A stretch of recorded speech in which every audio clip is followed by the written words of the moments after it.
अस्सलाम वालेकुम everyone, welcome back to my YouTube channel Twitter time with Athar. और आज जो हमारा टॉपिक है वो है सेल स्ट्रक्चर एंड फंक्शन। कि सेल क्या है, उसकी स्ट्रक्चर क्या है और उसका सेल का फंक्शन क्या है।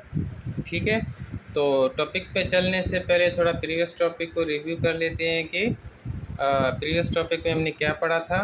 प्रीवियस टॉपिक था हमारा important invention and discoveries of science, कि साइंस की इम्पोर्टेंट इन्वेंशन एंड डिस्कवरीज कौन सी हैं। वैसे तो साइंस में बहुत सारी इन्वेंशंस एंड डिस्कवरीज हो चुकी हैं, अनकाउंटेबल, लेकिन हमने उनमें से कुछ इन्वेंशंस और डिस्कवरीज का जिक्र किया था। इन्वेंशन उन चीज़ को कहते हैं जिसका साइंस में पहले कोई वजूद ही नहीं था। किसी साइंटिफिकली कोई नई चीज़ बनाया जाए तो उसे हम इन्वेंशन कहेंगे या इन्वेंट कहेंगे। ठीक है, और डिस्कवरी का मकसद है कि पहले कोई चीज़ मौजूद हो उसे ज़ाहिर करना। तो बेसिकली डिस्कवरीज का मतलब ये होता है कि ज़ाहिर करना। तो हमने बहुत सारी चीज़ें पढ़ी थी, काफ़ी सारी चीज़ें डिस्कस की थी प्रीवियस टॉपिक में। तो उसमें से एक सेल भी था। ठीक है, तो चलें आज सेल को स्टडी करते हैं कि सेल क्या है, सेल का स्ट्रक्चर क्या है, सेल में कौन सी चीज़ आती हैं और उन सेल का फंक्शन क्या है। What is cell? Cells are typically microscopic and vary in size and shape. They are basic building blocks of life, each with its own specialized structure and functions. All living organisms are made up of cells, from plants to animals to you. Cell जो है एक बहुत छोटा cell, बहुत छोटे होते हैं, उनका अलग ही साइज़ एंड शेप होता है। सेल को basic building block of life कहते हैं। मकसद के सारी चीज़ें जो हैं, लिविंग ऑर्गेनिजम्स जो भी हैं, जिसमें इंसान आते हैं, जानवर आते हैं, परिंदे आते हैं, या बाकी जो भी लिविंग ऑर्गेनिजम्स हैं, वो सारे सेल के बने हुए हैं। ठीक है, तो हर सेल का मुख्तलिफ काम होता है और उनका शेप होता है। तो बेसिकली सारी चीज़ें जो हैं, सारे लिविंग ऑर्गेनिजम्स जो भी हैं वो सेल से बनी हुई हैं। अच्छा, दो दो तरह के जानदार होते हैं, एक होते हैं यूनिसेल्यूलर और दूसरे multi cellular.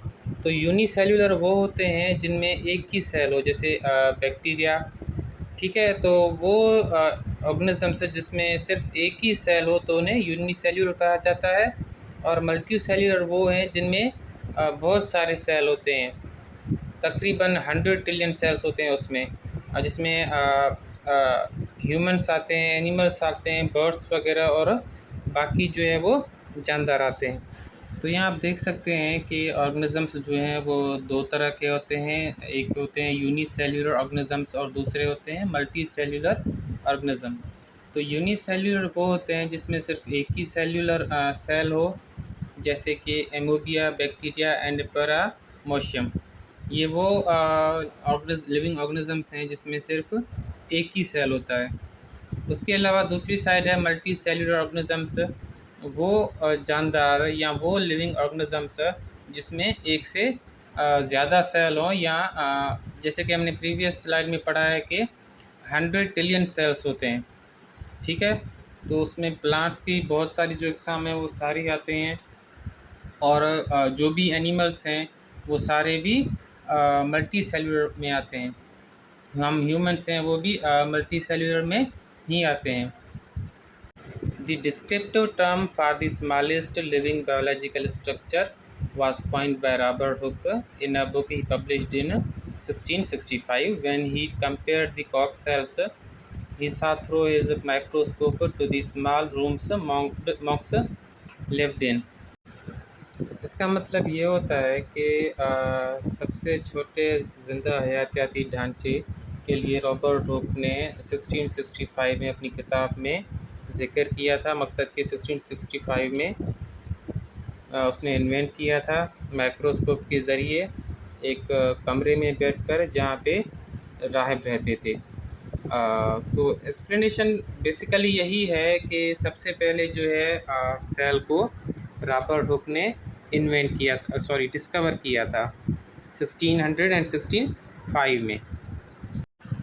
Types of cell, there are two types of cells के जो हैं वो दो टाइप्स होते हैं, यूकारियोटिक एंड प्रोकारियोटिक। एक है यूकारियोटिक और दूसरा प्रोकारियोटिक। प्रोकारियोटिक, तो प्रोकारियोटिक जो सेल होते हैं वो उन ऑर्गेनिजम्स में होते हैं जिसमें सिर्फ एक ही सेल होता है। मकसद के इस सेल में न्यूक्लियर मटेरियल तो है लेकिन न्यूक्लियर मेम्ब्रेन नहीं है। ठीक है, तो वो ऑर्गेनिजम्स जिसमें सिर्फ एक ही सेल हो वो सेल होता है प्रोकारियोटिक। Eukaryotic cells, the cells having well organized nucleus with a nuclear membrane are called eukaryotic sales.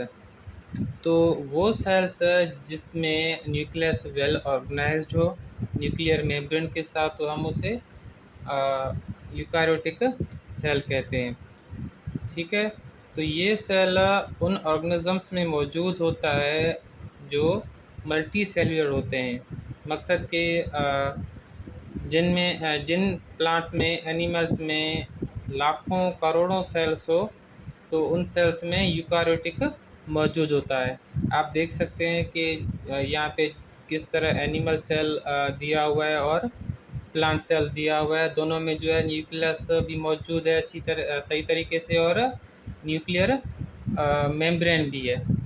ठीक है, टाइप्स ऑफ सेल, यहाँ पे सेल के जो है वो एग्जाम दिए हुए हैं जिसमें वाइट ब्लड सेल्स आते हैं, रेड ब्लड सेल्स आते हैं, और चीक सेल्स होते हैं, स्पर्म सेल्स होते हैं, नर्व सेल्स होते हैं, मसल सेल्स होते हैं, और एमोबिया और पैरामीशियम। ये दोनों यूनिसेल्युलर हैं। मकसद के इन दोनों में बस एक ही सेल होता है, जो हमने पढ़ा था प्रोकारियोटिक। इन दोनों में बस वही एक सेल मौजूद होता है, और बाकी यहाँ पे जो एग्जाम दिए हुए हैं, muscle cells, nerve cell, sperm cell, cheek cells, red blood cells, white blood cells, ये ह्यूमन बॉडी में मौजूद होते हैं। और इनमें से काफ़ी सारे सेल या दूसरे सेल या ये सेल जो हैं वो किसी एनिमल में भी मौजूद होते हैं। ठीक है, और आज जो हम डिस्कस करेंगे सिर्फ एनिमल सेल का डिस्कस करेंगे। उसके बाद जो नेक्स्ट क्लास होगी हमारी, नेक्स्ट लेक्चर जो होगा, उसमें हम प्लांट सेल को भी थोड़ा डिस्कस करेंगे। Shape of cells, generally cells are round, spherical or elongated. Some cells are long and pointed at the both ends. They are exhibit a spindle shape. Cells are sometimes are quite long. Some are branched like nerve cells or a neuron. Some are sphere like RBC. Generally cells जो हैं वो round होते हैं, गोलाई में होते हैं, लेकिन कुछ ऐसे सेल भी मौजूद हैं जो लंबे और नोकीदार होते हैं, स्पेंडल की शक्ल में होते हैं, और कुछ ऐसे हैं जो नोकीदार होते हैं, जैसे नर्व सेल नोकीदार है, और स्पर्म सेल है। उसके अलावा मसल सेल है जो दोनों तरफ नोकीदार है, और कुछ सेल गोलाई में होते हैं, जैसे red blood cells, white blood sales. तो सेल्स की मुख्तलिफ अक़साम के साथ मुख्तलिफ शक्लें भी हैं, और ये सेल ट्रिलियन सी तादाद में हमारे जिस्म में मौजूद है। अगर कुछ सेल्स की डेथ हो जाती है तो ऑन दी स्पॉट ही एक नया सेल जो है बनना शुरू हो जाता है। तो देख सकते हैं आप यहाँ पे कि यहाँ पे एनिमल सेल का टाइप दिया हुआ है, जिसकी स्ट्रक्चर भी आपके सामने है, और उसमें कौन सी चीज़ें शामिल हैं वो सब आपके सामने है, जो हम अगले स्लाइड में स्टडी करेंगे। अब एनिमल सेल में जो है वो ये सारी चीज़ें मौजूद होती हैं। ये सारी चीज़ें स्ट्रक्चर ऑफ सेल में आती हैं, जो मिलके एक मुकम्मल सेल बनाती हैं, जिसमें सेल मेम्ब्रेन है, न्यूक्लियस है, न्यूक्लियस मेम्ब्रेन है, cytoplasm, chromosomes, endoplasmic reticulum, ribosomes, mitochondria, lysosome, vacuoles. तो ये सारी चीज़ें स्ट्रक्चर ऑफ सेल में आती हैं। इन सारी चीज़ों का अलग से अपना काम होता है एक सेल में, जिसका इम्पेक्ट टिश्यू में होता है, और टिश्यू जो है ऑर्गन बनाते हैं। तो ये सारी चीज़ें अलग हैं, इन सब चीज़ों का काम एक दूसरे पे इम्पेक्ट होता है। सबसे है cell membrane, outer member of cell that controls the movement in and out of the cell, just like a city border. अब ये एक डबल लेयर में होता है सेल मेम्ब्रेन, जो सेल की बाहरी और अंदरूनी हरकत को कंट्रोल करती है। जैसे कि किसी चीज़ का बॉर्डर हो या बाउंड्री वाल हो। Nucleus directs all the activities separated from cytoplasm by nuclear membrane, contains genetic material DNA। अब न्यूक्लियस वर्ड का बेसिक मतलब है मरकज़।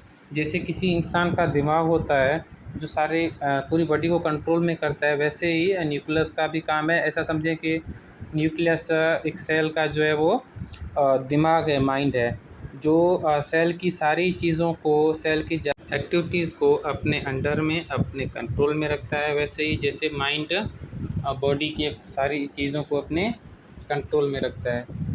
ठीक है। तो न्यूक्लियस जो है वो सेंटर में होता है, किसी भी सेल के सेंटर में मौजूद होता है, जिसमें जेनेटिक मटेरियल भी है और साइटोप्लाज्म से न्यूक्लियर मेम्ब्रेन की वजह से अलग है, सेपरेटेड है। ठीक है। तो बेसिकली इजी वर्ड्स में आप ऐसा समझें कि न्यूक्लियस किसी भी सेल का माइंड है जो उसकी सारी एक्टिविटीज़ को अपने अंडर रखता है, अपने कंट्रोल में रखता है। Nucleus membrane surrounds the nucleus, made of two layers. Openings allow material to enter and leave nucleus। तो ये भी ऐसा समझें कि न्यूक्लियस का बॉर्डर है जो 2 लेयर से बना हुआ है, और जो भी चीज़ें न्यूक्लियस में इन या आउट होती हैं वो न्यूक्लियस मेम्ब्रेन से होती है। Cytoplasm of a cell jelly like substance enclosed by cell membrane provides a medium for chemical reaction to take place।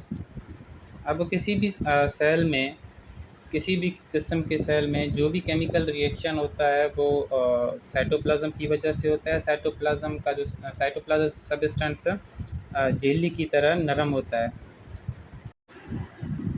Chromosomes DNA inside the nucleus is like a blueprint that contains instructions for making all the proteins and other molecules the cell needs to function।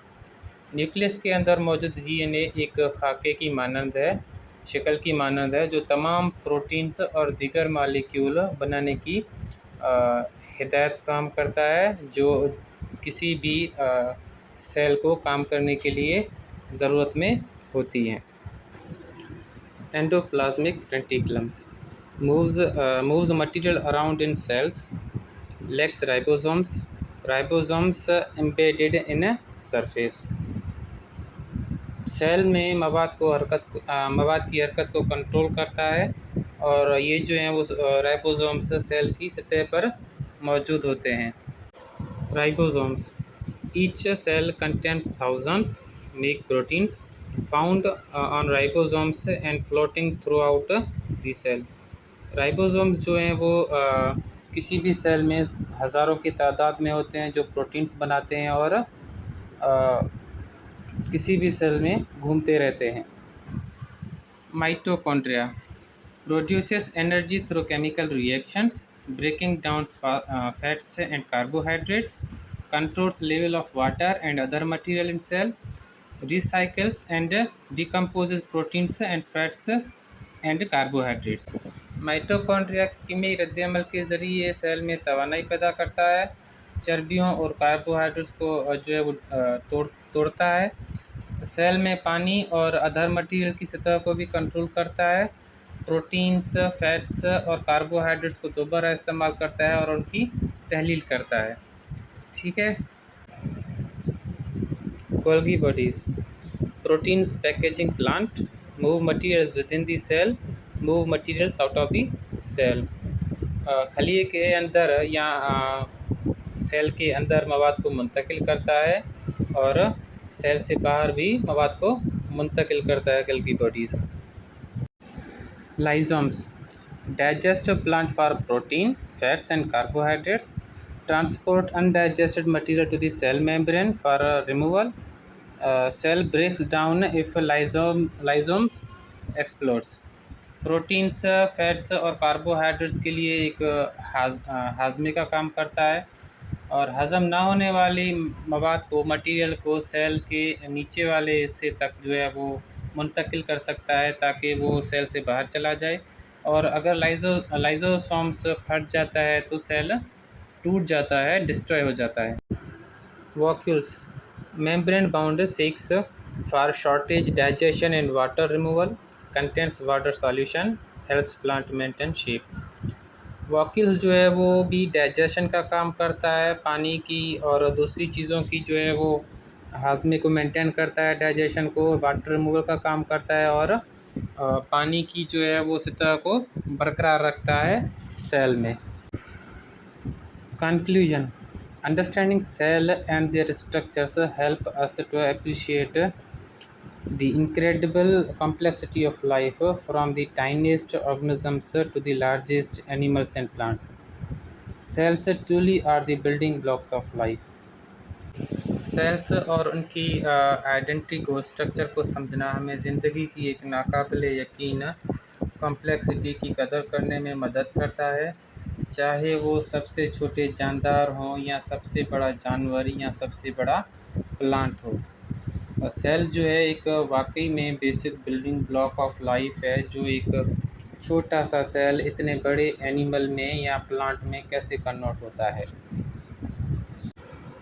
आपको topic के हवाले से कुछ भी पूछना हो या कोई भी सवाल हो आपका, तो आप कमेंट सेक्शन में सवाल पूछ सकते हैं। आज हमने सेल के बारे में पढ़ा है, एनिमल सेल के बारे में पढ़ा है, उसके स्ट्रक्चर और फंक्शंस के बारे में पढ़ा है। अगले जो है वो क्लास में, लेक्चर में हम प्लांट साइड के बारे में पढ़ेंगे। ठीक है। अगर आपके ज़हन में ऐसा कोई टॉपिक है जो आप पढ़ना चाहते हैं या आप उसके बारे में सीखना चाहते हैं, तो वो भी आप कमेंट सेक्शन में लिख सकते हैं। ठीक है। अल्लाह हाफ़िज़, और काइंडली चैनल को सब्सक्राइब कर दें, लाइक, कमेंट और शेयर कर दें। Thank you. जज़ाकल्लाह।